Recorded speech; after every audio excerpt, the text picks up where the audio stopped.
História 1. A possessão no colégio. Meu nome é Roberto e essa é a história de algo assustador que aconteceu no meu colégio quando eu estava no ensino médio, lá pelos anos 2000, em uma escola pública no interior do Paraná. Era uma época diferente, sem smartphones e redes sociais para registrar cada momento. Eu era um adolescente comum, com amigos, jogos de futebol na quadra e preocupações que giravam em torno de provas e diversão de fim de semana.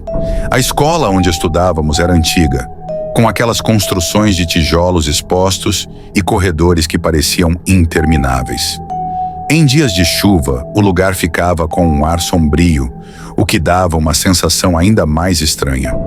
Apesar disso, a rotina era sempre a mesma: aulas, trabalhos e planos para o fim de semana. Foi nesse cenário que algo estranho começou a acontecer. Tudo começou de maneira sutil, quase despercebida.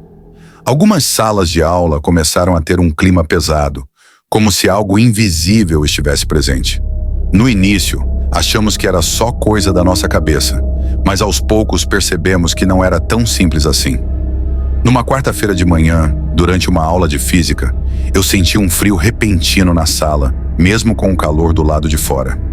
Olhei ao redor e vi que meus colegas pareciam inquietos. Comentei com o Felipe e o Marcelo durante o intervalo, mas eles apenas riram, achando que eu estava exagerando. No entanto, Felipe admitiu que também tinha sentido uma sensação estranha em outra sala. Pequenos incidentes começaram a acontecer. Livros caindo das prateleiras, portas que se abriam sozinhas, sombras que pareciam se mover nos cantos escuros. Uma das nossas colegas, Carolina, chegou a comentar que viu algo se mexer perto da janela, mas quando olhou de novo, não havia nada ali. A diretora, Dona Beatriz, tentou abafar os boatos, dizendo que era tudo imaginação nossa, mas sabíamos que havia algo muito mais sinistro acontecendo. Carolina começou a agir de maneira estranha e a faltar às aulas. Quando aparecia, estava distante, quase como se estivesse em outro mundo. Durante uma aula de biologia, ela começou a tremer e a murmurar palavras que ninguém entendia. Seus olhos reviraram para trás, mostrando apenas o branco. Foi uma cena aterrorizante. Depois que ela desmaiou, foi levada para o hospital e nunca mais voltou à escola. Ninguém sabia ao certo o que aconteceu com Carolina, e até hoje eu me pergunto se ela estava realmente possuída por algo. História 2. O mistério da mansão abandonada. Meu nome é Bianca e essa história aconteceu quando eu era adolescente, em uma cidade do interior chamada Limeira. Eu e meus amigos sempre fomos fãs de aventuras, e um dos lugares mais famosos para explorar era uma velha mansão que todos diziam ser mal assombrada. Em uma tarde quente de verão, eu, Eduardo, Larissa e Gustavo decidimos que finalmente íamos conferir o lugar. A mansão ficava num terreno meio escondido, com janelas quebradas e um jardim tomado por ervas daninhas. Quando nos aproximamos da porta, sentimos um vento gelado que parecia não fazer sentido com o calor do dia.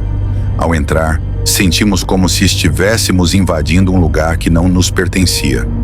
O interior da mansão era cheio de móveis cobertos e cheirava a mofo. Exploramos o térreo e então decidimos descer até o porão, que sempre era o centro das histórias mais assustadoras. No porão, havia uma sensação de que estávamos sendo observados. Encontramos um antigo livro sobre uma mesa e Larissa começou a folheá-lo, mas as palavras não faziam sentido. De repente, as portas começaram a bater sozinhas e escutamos sussurros vindos das paredes. Eduardo, que sempre foi o mais corajoso, começou a agir de forma estranha, olhando fixamente para um canto escuro do porão. Ele começou a tremer e a falar coisas em uma língua que não conhecíamos. Sua voz mudou, ficando mais grave e assustadora, e ele parecia possuído por uma força desconhecida. Foi um alívio quando Eduardo desmaiou e o clima opressor se dissipou. Saímos correndo da mansão com a sensação de que havíamos despertado algo que deveria ter sido deixado em paz. Depois daquele dia, Eduardo nunca mais foi o mesmo e evitava qualquer menção à mansão.